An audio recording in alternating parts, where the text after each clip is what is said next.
I'm in this raucous group text with my friends from growing up, and we've reached the age where the conversation has been all about Little League. Who's coaching this year? Which dads are gonna be the intense ones? Which dad got thrown out last year for choice words for whoever was coaching last year? Which moms got in a fight on the sidelines? Who's gonna do the snacks? It's very titillating stuff. There's a whole sub-thread about snacks. And I love these guys. I grew up with them. They're building real lives. Their kids, they're real. The Little League drama is real. The snacks situation is apparently very real. It sounds so wonderful, and I'd love to have that one day. But I'm living on a completely different planet from that group text, and I have been for a long time. And for a while, I thought I meant that was behind.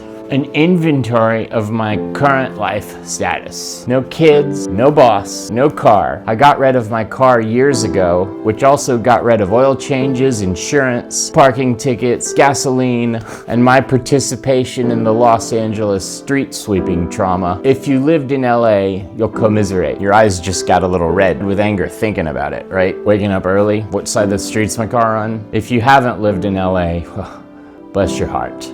And I don't miss it.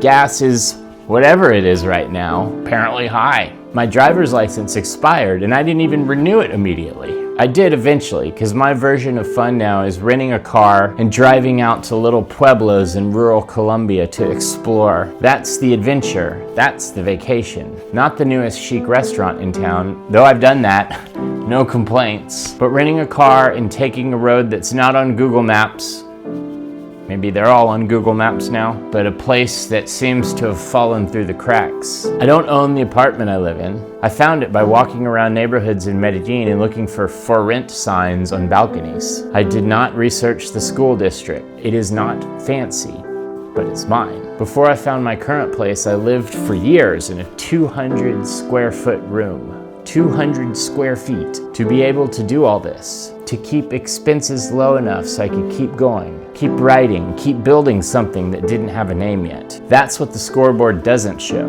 Every one of those things I listed, the no car, the tiny room, the expired license, the found by walking by apartment, every single one of those is a trade. Not a failure, a trade. You sometimes have to trade aesthetics for progress. I traded the car for freedom of movement on my own terms. Not to have that responsibility as an anchor, eating your wallet, gathering dust and pollen. I traded a fancy LA lifestyle for the ability to stay in Colombia long enough to actually build something. I traded the snack sub-thread for a horse and a waterfall. But trades have a cost. I think the version of this story that gets told online is all about the upside, the Instagrammable moments. We all share the highlight reel and keep the problems to ourselves. The group text is hilarious and fun to read, but I'm not there for the Little League game. I'm not around for the casual Saturday thing. I'm barely even around for lunch, and definitely not brunch.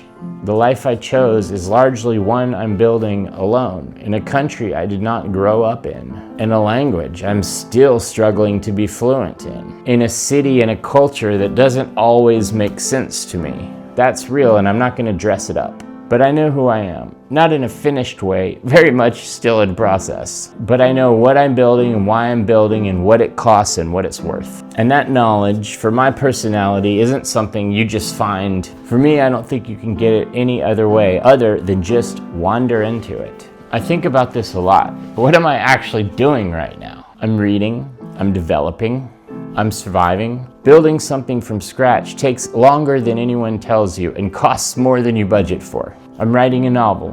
I'm a year into being a digital content creator starting in their 40s. I'm improving my Spanish in real time with paisas who speak much faster and with a lot more of their own slang than I was prepared for. And every night I'm going to sleep at a reasonable hour. And every morning I'm waking up, writing, and going to the gym. Not because I love to wake up early or go to the gym, but because I know my time is coming later. I can feel it. The thing I'm building is not done yet, but it's getting there. And when it gets there, when this thing lands the way I see it landing, I want my body ready for it. I want my bones and my muscles to be strong enough for the life I'm headed towards. It's discipline, but it's also faith. Faith in the version of the future that is like invisible ink on blank pages already written but not yet revealed.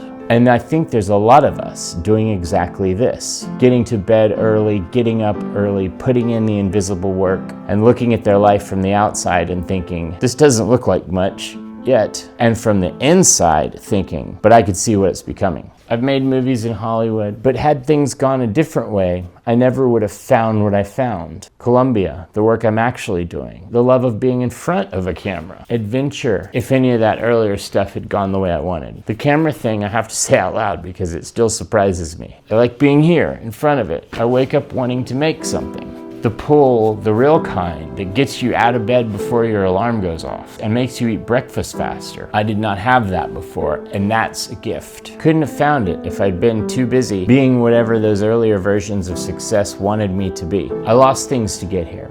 Relationships, people I still think about, the ease of not doing the math on what things cost, years of comfort that people my age have settled into like a great chair, the kind that's learned your shape. That's all real, I'm not dressing it up. But when I build those things back, and I will, in the right lane, at the right speed, I'll know what they cost. I'll know what I traded, and that changes what they mean. You don't get that understanding any other way. You can only take the long way around to it. And boy, have I been on the long way, which is where I've been, which means I'm closer than I've ever been.